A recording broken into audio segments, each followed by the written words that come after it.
Now comes the next part is the contraindications, मतलब कि आप एक्सट्रैक्शन को कब कब नहीं करोगे। अगर कोई भी ऐसी मेडिकल कंडीशन है, like there is a medical condition like you say कि अनकंट्रोल्ड डायबिटीज है, तो उस केस में जनरली आप इस टाइप के प्रोसीजर्स अवॉइड करते हो।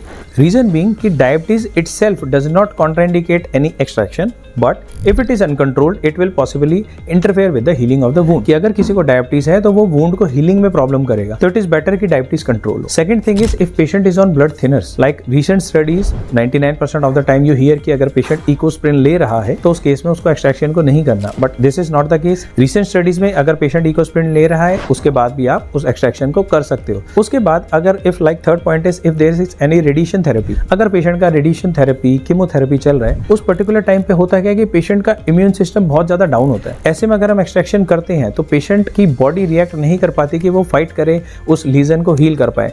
कभी कभी ऑस्टियोरेडियोनेक्रोसिस भी होता है, तो that particular case we do not do any kind of extraction. या फिर अगर जैसे ऑस्टियोपोरोसिस है, पेशेंट को कोई भी बिसफॉस्फोनेट्स पे वो है, अगर इस टाइप का कोई मेडिकेशन पेशेंट ले रहा है तो हम एक्सट्रैक्शन को जनरली अवॉइड करते हैं।